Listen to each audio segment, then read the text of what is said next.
রাধে রাধে বন্ধুরা, তোমরা সব কেমন আছো? আশা করি তোমরা সবাই খুব ভালো আছো, সুস্থ আছো। ইন্ডিয়া মণিপুর থেকে গুবলুর পরিবারের আরেকটি নতুন ভিডিওতে সবাইকে স্বাগত। চলে এসেছি গুবলুর কাছে ব্রেকফাস্ট নিয়ে। তো আজকে বানিয়েছি গুবলুর জন্য ঘুগনি, পরোটা আর রয়েছে নলেন গুড়ের রসগোল্লা। তো গুবলুর কিন্তু খিদে পেয়ে গেছে। দেখো গুবলু কিন্তু একদম রেডি হয়ে বসে পড়েছে খেতে। তো আমি কিন্তু এখন গুবলুকে একটু খাইয়ে দেব। তো আমি একটু খাইয়ে দিচ্ছি গুবলুকে।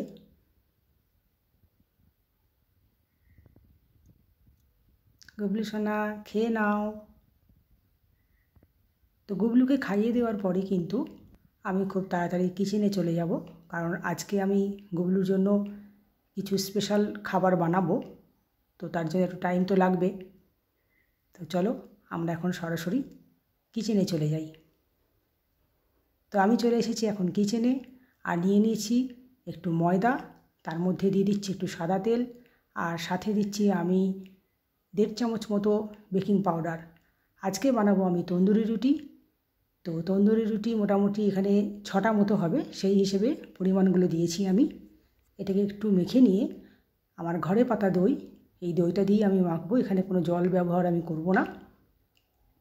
তো ময়দাটা মাখতে ঠিক যতখানি দইয়ের প্রয়োজন হবে ততটাই আমি দেব, আর মাখাটা একটু নরম করেই হবে।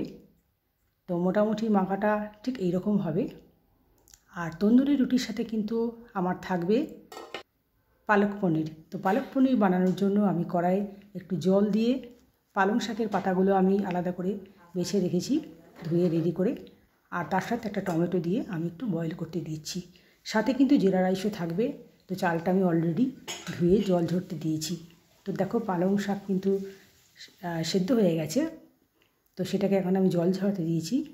আর এখানে আমি কড়াই একটু অল্প তেল দিয়ে অল্প একটু গরম মশলা ফ্রাই করে ওটাকে আমি ওই পালং শাকটার সাথে একবারে আমি মিক্সিতে এটাকে আমি ঘুরিয়ে নেব একটু। তো এটা পেস্ট করে নিচ্ছি। তো এখন আমি এটা বানাবো, তার জন্য কিন্তু কড়াই এখন তেল দিয়ে আমি পনিরগুলো ফ্রাই করে নিচ্ছি। আর এই পনিরগুলো কিন্তু আমার ঘরে নিজের বানানো। তো একবারে আমি একটু বেশি করেই পনির ফ্রাই করে নিচ্ছি। যদিও আমি গুবলুর জন্য খুব অল্প করেই করব, পেঁয়াজ রসুন ছাড়া, কারণ গুবলু তো খায় না এগুলো।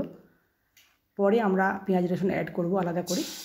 তো দেখো তেলের মধ্যে আমি একটুখানি পালং শাকের পেস্টটা দিয়ে দিচ্ছি। তার মধ্যে আমি একটু নুন, একটু কাশ্মীরি মির্চ, তারপরে একটু ধনে গুঁড়ো, একটু জিরে গুঁড়ো, তো নুন চিনি সব কিছু অল্প অল্প করে দিয়ে আর পনিরটা দিয়ে দিচ্ছি। আর যেহেতু এখানে পালং শাকটা কম আছে, গ্রেভিটা কম, তাই আমি একটু অল্প পরিমাণ জল দিচ্ছি।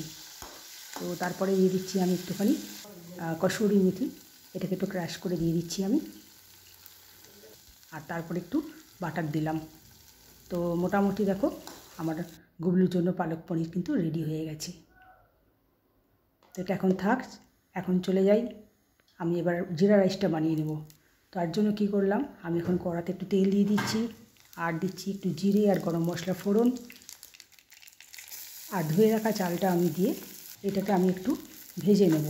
আর যতক্ষণ না চালটা একটু হালকা হয় ঠিক ততক্ষণ আমি চালটাকে ভাজবো। তো চালটা মোটামুটি ভাজা হয়ে গেছে। এটাকে এখন আমি একটা প্রেসার কুকারের মধ্যে ঢেলে নিয়েছি। এর মধ্যে আমি পরিমাণ মতো নুন, একটু 1 চামচ মতো চিনি, একটু ঘি দেব। আর জলটা মোটামুটি আমি 2 কাপ চাল নিয়েছি, তো 4 কাপের একটু কম, 3.25 কাপ মতো জল এখানে আমি অ্যাড করছি। একটা সিটি আসা পর্যন্ত, একটু কাঁচা লঙ্কাও দিয়ে দিলাম। তো একটা সিটি আসা পর্যন্ত এটাকে আমি রান্না হতে দেব। এইবার চলো আমরা এবার তন্দুরি রুটিটা বানিয়ে নিই। তো এটাকে আমি এখন ডেলি কেটেছি, দেখো মোটামুটি 6টা হয়েছে। তো রুটিটাকে বেলে নেওয়ার পরে এটার মধ্যে আমি একটু জল ব্রাশ করে দিচ্ছি। আর এই জল ব্রাশ করার দিকটাই কিন্তু আমি তাওয়ার উপরে নিচের দিকে রাখছি এটাকে আমি। তো দেখো আমি দিয়ে দিয়েছি সেঁকতে, আরও বেলে নিচ্ছি আমি।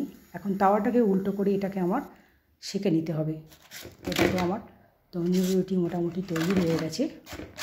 তো এরকম করে আমি সবগুলি তৈরি করে নিয়েছি। আর তারপরে কিন্তু সব রুটিগুলোর মধ্যে হালকা করে একটু বাটার ব্রাশ করে দিয়েছি। তো সব আমার মোটামুটি রেডি। এখন চলো আমরা গুবলুর কাছে পৌঁছে যাই গুবলুর লাঞ্চ নিয়ে। তো চলে এসেছি দেখো। তো গুবলু সোনাকে আমি পালক পনির, তন্দুরি রুটি, স্যালাড আর জিরা রাইস এই দিয়ে দিয়েছি ভোগেতে। আর রোজকার মতন ফল, আপেল, কুল, লেবু, কলা সমস্ত কিছু দিয়ে দিয়েছি।